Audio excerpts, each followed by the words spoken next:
Good morning, my faithful lawyer YouTube subscriber. Today it is Monday, June 21st. The year is 2021. So, I have a friend who's running for Atlanta City Council president. He's new to Georgia. He's only been here a couple of years. He spent the last 20 years working overseas, I think in the military or something similar to that. Anyway, he's a black guy. And he's a loyal Trump supporter, very black, gay, conservative. Now, his opinions about white people and black people are rather shocking. He's one of those people, he likes to blame black folks for the issues that are going on in our areas and neighborhoods. He's not a person who clearly understands that the vast majority of issues you see in our communities are a direct result of white folks meddling in our affairs. But he praises white folks like they so loving and kind and gentle, wouldn't hurt a fly. Not all white people's racist. And he wrote me some text messages. And the last message, one of the reasons he said, I can't judge all white people by what some white people have done, just like others can't judge all black folks by what some black folks have done. I've learned that good and evil is not a race thing, it's a people thing. No one group has a lock on virtue of evil. So my goal is to look for the opportunities and work with those who are willing to work with me. Now, years ago, me and Earl started this real estate company here in Atlanta. And Earl was a licensed real estate agent. And we were renovating. We purchased and renovated homes for resale. When I tell you that was a fucking nightmare dealing with the white folks. Our homes were immaculate and beautifully remodeled. But when the white folks found out Earl was black, the real estate agent, and I was black, the one who renovated the house, and that we were partners, what do y'all think happened? It was like they were like, oh no, some niggas renovated this house. We not buying that because God forbid something be wrong with this house. So when me and Earl started renovating those houses, we quickly realized if we're going to sell these houses, he couldn't be the listing agent on these houses. Now this was in a period of time in the late 90s, early 2000s.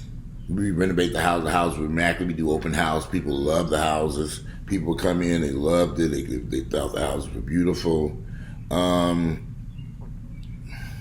They thought the houses were beautiful. They loved the houses.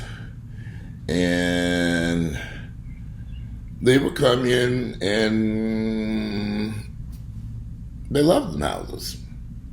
We went over and above, maybe putting more stuff in our houses to sell the houses than we probably had to. Nice tile, nice fixture, upscale kitchen appliances, just the whole 9 yards that we did. And so, as we were selling these houses again, we realized that we weren't going to be the ones that they, the white folks, didn't see us black folks. They come in the house, they would think we were the workers. And so once Earl removed his real estate sign with his face on it, and we put up a white person's face on the real estate sign, and I vanished from the inside of the house when they came in there to look at the house, we sold the houses. Sometimes we would have real estate closings where I would go to the closing and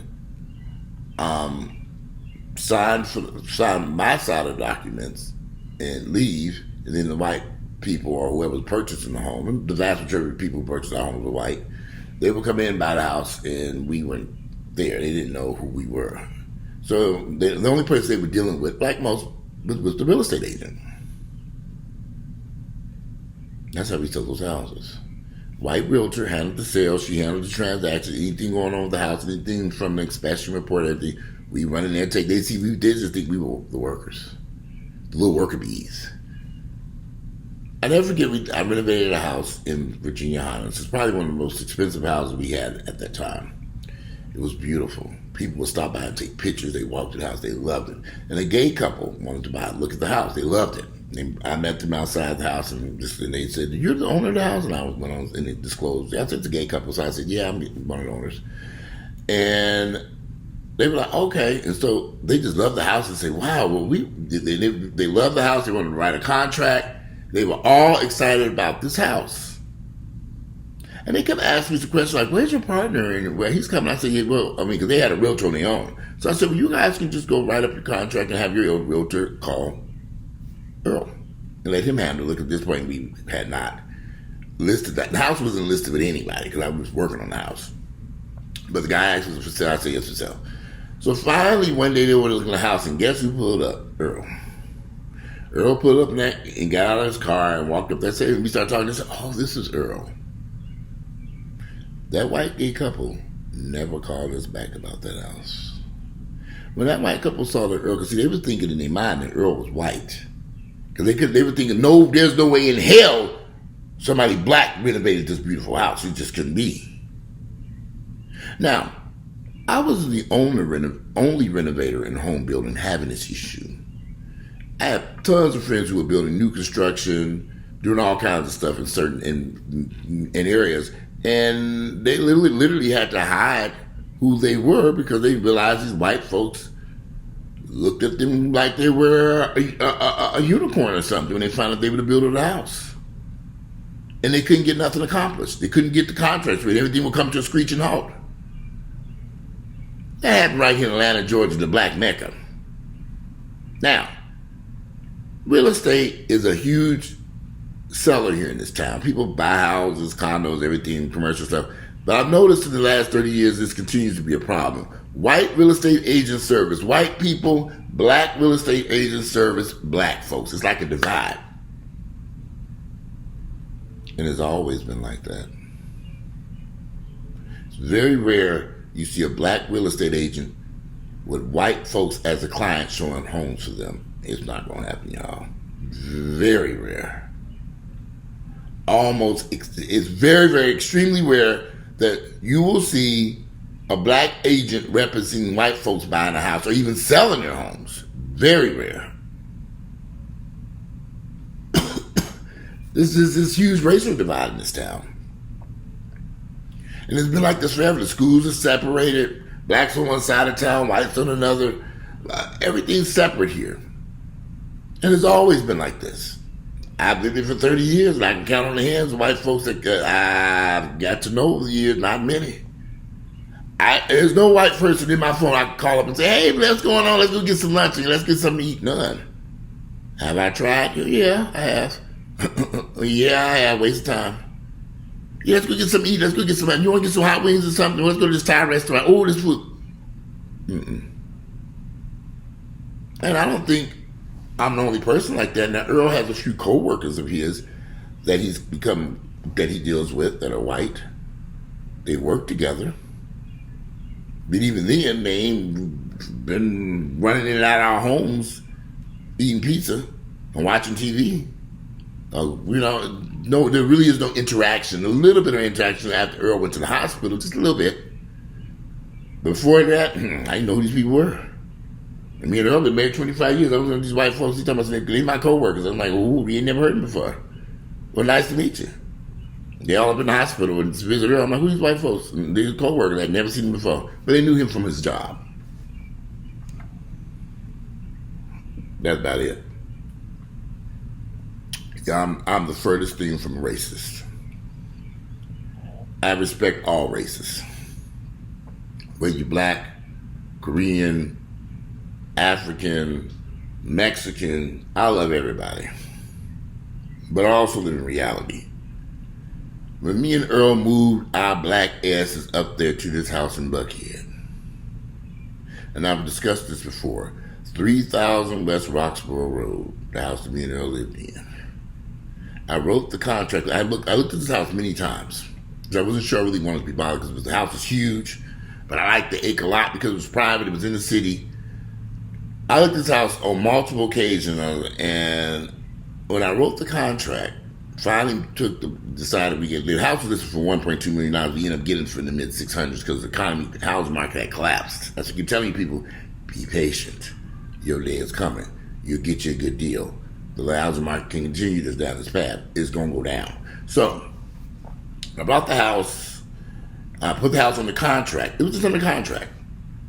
There was a nosy white woman that lived across the street. I didn't know who she was. The pool guy, I had a pool pump company. I was going to make sure I could put a pool in the backyard the way I wanted to because I wanted a pool. He came out. I had worked with this pool company before. White guy, he knew me. We did pools on multiple houses. He came out in the backyard. I was with another friend of mine. We laughing, joking around, looking at where we're going to measure the pool, where we're going to stick the pool at. And out of the blue, some white woman shows up. And the only thing she says to me, she walks up to me and she said, "Are you going to cut your grass?" Now, this kind of threw, I've discussed this before. This kind of threw me for a loop because I'm like, what is going on here? And I'm kind of looking around, and the other two guys I'm with, my friend and the white guy, but when I started looking at that white guy's face from the pool company, he kind of looked and he kind of, walked back down to what he was doing to walk away from the scene. And I'm looking, in my mind, I still didn't get it, so I was that green. I'm like, the grass is cut, and what is she talking about? I don't know, now's the time grass is cut. Are you going to cut your grass? I just want to know, when you move into this house, are you going to cut your grass and maintain your yard? I'm thinking, she didn't walk up and say, "Hello, my name is Molly, I'm from blah, blah, blah, blah, blah. He's a baked cake and cookie." None of that shit. That was the welcoming committee to that neighborhood. Her ass. And it didn't stop there, y'all. Them white folks kept up so much bullshit in that area over that house. That was the best looking house on that block, on that street, in that subdivision of hillbillies. They just call them what they are. They kept up so much ruckus that I vowed that I would never ever return to an all-white neighborhood like that again. And this was in the city of Atlanta, not in the suburbs, way out in the woods. We were right in the city, 5 minutes from Lenox Mall, city of Atlanta, Fulton County, city of Atlanta. You think the white folks, they had Obama signs in their yards when Obama ran for president. They treated us like shit. When I would see the white folks walk, we had a long driveway, y'all. I had a gate to put up to the parking area. I should have had a gate at the fucking street. That's what I should have did. If I can go back in time, I'd put a gate at the front street and a gate at that driveway to keep them motherfuckers. I should have gated the whole damn thing and know what I know today. If I ever go back to an area like that, I'm going to put a bigger gate so fast and you won't be able to get in there. And I ain't even going to put a little buzzer. You probably, "There's a package out here." No. If you don't have my phone number, you won't be talking to me. I've learned a lot from that area. They were not happy with us there. We had nice cars, nice house, beautiful home, landscape yard. It was gorgeous. This nigga can afford this shit. Do you think them white folks were glad to see two black folks in this house? One of the nicest houses on that street, block, and neighborhood in that area.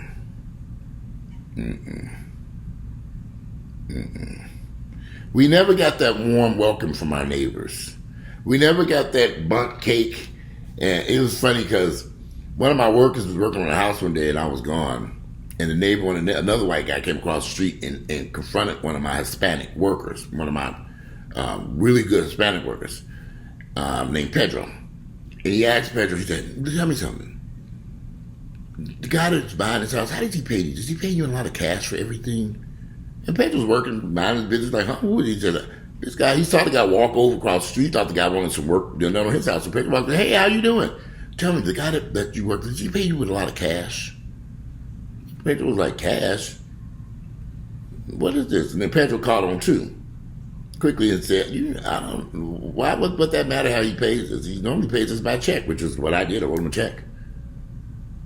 But what he's trying to insinuate is, "I need drug dealers. I need drug dealers over here." We never got that warm welcome up in that neighborhood. We never were invited to cookouts and the homeowners association and meetings. None of that. But they leave little nasty notes in the mailbox about what they didn't like. I had a little parking pad made of stone in the front driveway that was too cold. So visitors can park. Oh, they hated that little parking pad. It was beautiful stones we put down. A car could park there, back out, and pull out the driveway. So people didn't have to come back there in the back area where the private parking was for the gate. They did not like that. They tried to have it removed. And the city came out, inspector looked at that and said, this is up to code and perfectly fine. It looks beautiful. What's the problem? Other people had similar things at their homes. I landscaped the yard. Oh, God forbid that day I took that motherfucking tree down. A dead tree. A circus of white folks came out of nowhere to make sure there was a permit to take a damn tree down. I had the permit. On a Saturday. A tree that was dead. On my property. They clowned up there in that neighborhood, y'all. From the day we lived there to the day we left. I learned my lesson. And the only reason why I chose the house again because it had a large lot. I liked the area. It was close to Lenox. Basically, it was an acre, a little bit over an acre of land. I wanted the privacy, something you really couldn't find in the city of Atlanta. And that's why I chose that particular lot. People say, you went up there to live with the white folks. No, I don't want to live next to the white folks. I knew that. I kind of was expecting what the way their behavior was. I chose, at that time, I wanted a big lot and all that. I don't want no shit like that now. Big old house, big guy. It was like a lot of work. Maintenance, cutting grass. Fuck all that shit. Y'all can have these houses. I learned my lesson. I have learned my lesson. And I don't want nothing to do with these houses in these areas surrounded by white folks. I've learned my lesson. Learned my lesson. I have no desire to be in those areas. They're not going to drive me up a wall. See this news real quick. You're not going to drive me up a wall. Racism doesn't exist, y'all. Oh my God, it doesn't exist. But my friend who's running for city council and president, he can't see it for some reason. All he sees is wonderful white folks. That's all he sees. He doesn't see the racial divide in the city. He don't see it because he never lived here and experienced it. He didn't work here. He's retired now. He moved here, retired with his partner who's white. And they live in an apartment right now. They're building a home in a black area. So he's never going to experience the bullshit I went through up there in Buckhead. I really wish you could experience that. And he's never worked here in Atlanta or held a job here in this town. So he's never worked upon these crazy white folks and dealt with their racist ways. He's retired. And he has a little small business that he's trying to get off the ground. He's been trying to do for the past couple of years, some type of gift basket business. He never had to work at Coca-Cola or CNN or Georgia Pacific or Norfolk Southern and any of these big white companies here. He never worked for none of them like my friends have. I've heard the nightmare about Coca-Cola, Norfolk Southern, Georgia Pacific, and all these other companies here. And how they mistreat these educated black folks that come in there with degrees up on all their walls and plastered all over their walls. They keep saying Atlanta's a black mecca. Can blacks come here and do well? They do, some. But a lot of people suffer in this town because they don't have the same opportunity as their white counterparts on the north side of town. We cannot ignore this. The school systems suck here on the black side of town, but the public schools system on the north side of town, they got everything in there. Computers, lab, everything you can imagine sitting in there. Their schools are state of the art, but they ain't going on the south side of town, where they got to scrounge around and get the stuff, basic stuff. Something's out of whack here. Same school system, north side of schools are doing tremendously well, but they ain't doing so well on the south side of town. How is this possible? When you walk into these schools, you see it's like, this is Atlanta Public Schools? Can't ignore this. Oh, it's black folks' fault these schools don't look like that. It's black folks' fault because they neighborhoods like that. Neighborhoods have been banks and redlining for decades in certain neighborhoods. That's why all these black neighborhoods suffer for years. We cannot ignore this. Do you think blacks and whites are treated the same in the judicial system here? No. Cannot be ignored. Because we want to do a feel good. Yeah, white folks are good. They treat me, they say good morning to me. White folks love your ass until you move next door to their asses and then see what happens. They will love your steak and draws until you move next door to their motherfucking ass. That's when all hell break loose. Because they don't want you over there next door to them. Unless you black. They're moving to your neighborhoods because they think you're going to be moving. Them niggas going to be leaving soon because we going to jack them. They don't expect you to hang around. Neighborhood going through gentrification, so they figured you'd be gone in about 6 months. You're going to sell your house, take the money, and run. I'm not a racist, y'all. I'm a realist. I love everybody and treat people with respect. I have white clients and black clients. I treat everybody the same. But I haven't got that warm welcome from white folks in this town. Maybe it's just me. I don't think it is, though. I talk to Earl. I talk to a lot of folks that go out there and see my mom be talking this crazy shit. She don't work nowhere. My mother, when she took out here to Georgia, luckily she was able to do her little thing on her own. And she ran into some crazy shit then, too.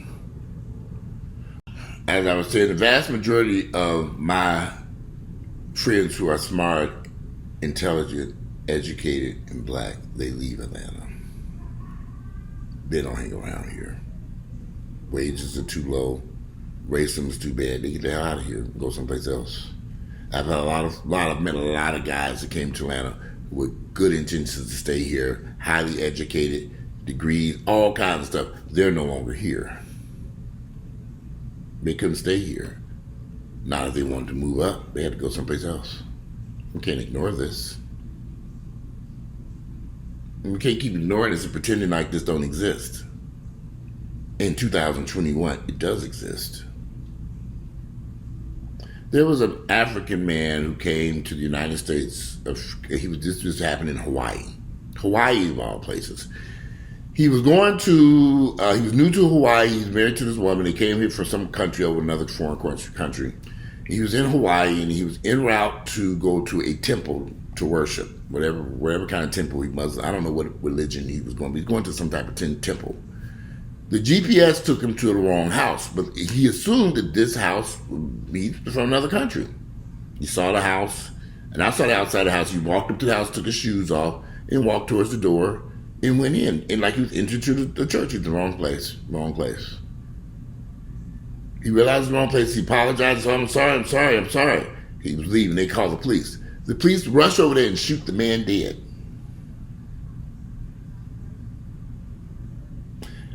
I've had events in my home, and I've had people enter my home and they were at the wrong place. They saw cars, they saw people say, oh, this is it. Wrong place. Oh, no, this is the wrong place. They up the street. In my apartment, one guy walked in the door. I was in my other apartment, black guy walked in. I said, where? He sat on the couch. And I was like, well, I was with another friend. I said, oh, this your friend? We didn't think that it was just two of us. All three of us. There was this guy sitting on this couch, a third party in there. I'm like, this your friend? He said, oh, I'm in the wrong place. Did that man deserve to get shot dead because he came in and sat on the couch and was like, hey, y'all. And we were like, oh, hey. I thought this was my friend's friend, and my friend thought it was my friend. And we like, no. We don't know the guy. He came into the wrong house. He even took his shoes off, too. I'll never forget that. It's happened in my little... But we didn't call 911 and had a man shot dead. Made a mistake. And the white officers came on there and shot that man dead. Had that been a white man, I don't think he would have been shot dead in Hawaii. I know he wouldn't have been. I'm going to stay firmly rooted in reality. I know what's going on in America right about now. Black lives matter! Black lives matter! Until you move next door to them motherfucking asses, then you don't matter no more. I've seen it. All these Black Lives Matter posted on white folks' houses. I want to go knock on the door and say, have you hired somebody black to do anything for you today? Are you working with black folks to help them get jobs and get employed? Are you working? You just can't hang a Black Lives Matter poster and banner on your house and go about your business. What are you doing to help black folks? Besides this poster here, marching up the street saying Black Lives Matter. Everybody got a Black Lives Matter now. You drive through these white neighborhoods, Black Lives Matter on all their houses. Well, I think they put it up there to keep somebody from breaking into their house. I'm wondering myself, what have you done to help black folks? Because just hanging this Black Lives Matter poster or banner in your front yard or yard sign, what else have you done? Nothing. Nothing. Because if white people really wanted to change the situation in this country, they have the wealth to do so. They ain't doing it though, y'all. They're not doing it. I don't expect shit from white people. They ain't even got to say hello to me no more. Hey! Going about their business. I don't pay. I'm so over it, y'all.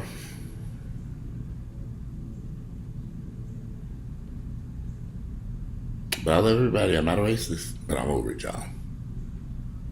Anyway, this video is a lot longer than what I wanted it to be. Now I got a lot to say about this shit. And my friend who's running for City Hall Council Vice President, he is a Trump supporter. Good Lord, what am I, a Trump supporter? He loved Donald Trump.